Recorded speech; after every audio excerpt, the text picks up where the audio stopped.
everybody, and welcome to the latest episode of Himalayan Bites. I'm Andrew Rich. And I'm Tony Damian. And today we're fortunate to be joined by the Chief Executive of the Takeovers Panel, Allan Bulman, who's very kindly agreed to share some of his personal views on a few of the questions that Tony and I have.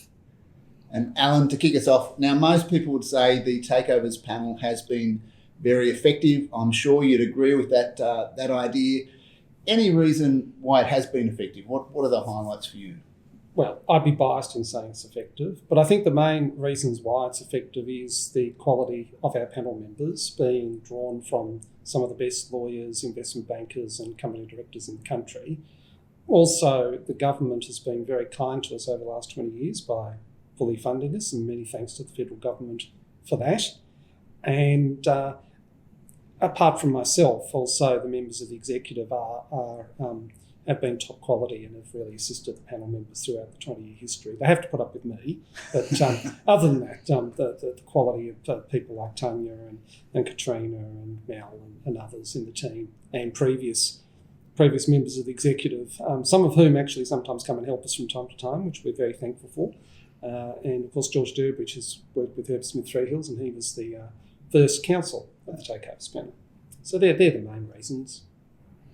Yeah, very interesting. Allan, another question I've got relates to standing. There's been a number of calls from people who say that the panel should look more closely at the standing of applicants. So if an applicant has a questionable economic interest or a very low shareholding in the company, should there be more rigour put around deciding whether or not to hear an application from such parties? So the definition of standing in the Corporations Act is incredibly broad. And we are very aware of standing issues as they come, but quite often when we look at the definition, it looks like people do have standing. I think there is an argument that respondents can make in response to a panel application, even if they think, oh, well, this person shouldn't have standing, but the Act might suggest that they do. You could argue they're being vexatious. You could argue it's not in the public interest to pursue the matter. And I think the other thing I would mention is sometimes respondents overly focus on issues of standing when they could actually look at the underlying issues that are being brought, and there may be some simple solutions that could still mean that the panel can actually dismiss the matter fairly quickly. So I think it's sometimes important to see what your side's weaknesses are and go, okay, we've got some weaknesses, but if we actually say, look, we can do a little bit of this or a little bit of that, it'll fix things up, and then you don't have to worry about this irritating shareholder applicant, then that's one way to deal with it. There is an access to justice issue in all of this as well. Shareholders sometimes have legitimate concerns, and quite frankly, a lot of shareholder applicants have actually brought forward issues that either the panel has considered very carefully, and some of which they've actually made declaration and orders in relation to. Allan, another question, if I may. The panel's recently been quite active on the policy front. We've seen the proposed rewrites of the guidance notes on insider participation in controlled transactions and also on lockup devices, both of which were very well received by the industry. What else is on the policy front? One of the things we're looking at is our shareholder intention statements policy. We've had a bit of a think about how Truth in Takeovers works with shareholders. We're one of the few, I think the only jurisdiction in the world that actually extends Truth in Takeovers to shareholders. And that's had quite a lot over the last 20 years of that policy. That's had quite a lot of, what's the word? I'm trying to think of the word, knock-on effects that has led us to have the shareholder intention statements policy, but we're actually having to think that through a little bit more. Like, to what extent, for example, do you hold a shareholder who's not a substantial shareholder to their statement? How those sort of statements elicited that sort of thing. The other thing we're looking at, and it actually touches on the standing issue, is how applicants and respondents behave, making sure that both of them actually stick to the logic of arguments and not raise too many side issues. That's something we're looking at in terms of review of our costs policy. But there's also a very interesting little section in the ASIC regs, that allows the panel to say in relation to a certain submission that it's actually struck off the record. And that may be actually quite useful. If some party goes on a frolic on something the panel's not interested in, if the panel can very quickly say to parties, you don't need to rebut that, that might actually save some resources and some time. And Alan, one issue that's doing the rounds in the market at the moment, the put up or shut up rule. Any movement at the station from the panel on that one? I think the panel will be looking at that in the next year or so. The extent to which it can do things is a little bit, depends on its function, because it's a dispute resolution body, it's not the regulator. So we'd need to consider what we could do in relation to that. But one of the things that I think is of concern in our market is how much of a leaky market we are. So in the UK, with their put up or shut up rule, their regulator, the whole regulator in the UK is the Takeover Panel. They have their own market surveillance function.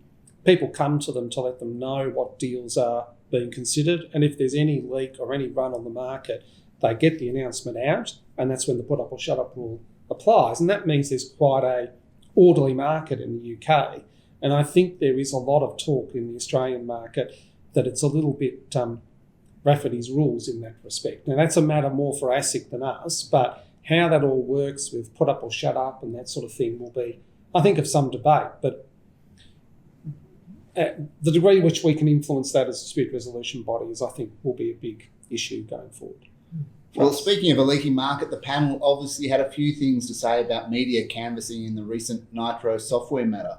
Alan, you have previously pointed out to me that it is an offence under the ASIC Act to be in contempt of the panel. I'd like to just confirm to the viewers that wasn't anything I'd done. So the panel has more powers there. Is there anything more we can see from the panel on that whole media canvassing issue? I think it won't be the last time the panel will ask parties to swear up to statutory declarations that they hadn't actually talked to the media. So even though that comes at a great cost to parties, the panel will continue, I suspect, to do that, and that will hopefully put a bit of a break on that sort of behaviour. I think also we'll be referring matters to ASIC for issues around contempt. Whether ASIC does anything in relation to that will depend upon their priorities and whether it's possible to prosecute. That is kind of a little bit of a problem with those provisions, Tony, that they're not. We don't have the power to put people into jail, so we'd have to actually refer the matters to ASIC, and then they'd have to go to the DPP. So that's quite a long process. So, Alan, another question. You've been at the panel for 15 short years. You must have seen a lot of interesting things over those years. What jumps out as one of the more memorable moments? We get some quite interesting characters come before us. So there was one individual who we found out that he had come into his lawyer's offices with a baseball bat. So we were a little bit nervous about dealing with him, and then he proceeded to tell me that I would get a venomous spray towards me at the end of the matter. So I'm glad to say that I've had no venomous spray as of today at least, and that was about 10 years ago. So that's good. When I was at ASIC, I actually had made a couple of applications to the panel, and one of those was in relation to a bid made by an armed robber in WA, and we thought it was not good conducive to an orderly market to have an armed robber just lodge a bid in for a WA mining company. So I made that application, and the poor panel had to deal with an armed robber. So that had its own challenges for them, I guess. I'm somewhat surprised they actually employed me after that, but there you go. And Alan, final question. Our viewers always love a tip. So hypothetically speaking, if there are any viewers out there who happen to be M&A partners at a leading firm who may have written a book on schemes of arrangement, maybe even had a little video series, but have never been invited to be on the Takeovers panel. This one in particular. I couldn't possibly comment. Just a general question. Any tips there, Alan, for those hypothetical sorts of people? These are decisions of the government, not the panel. I should make that very clear. And the main tip is actually to talk to your New South Wales government representative to put your name forward, and just to be persistent. Richie, you got that? I'll take some notes. Persistence is always will always be rewarded in the end. Thank you, Allan, very much for coming in today to talk to us. It's been very informative, as it always is. So thank you for your time. Thank you. In the next episode of Himalayan Bites, we will be doing a Q1 wrap. I very much look forward to you joining us then.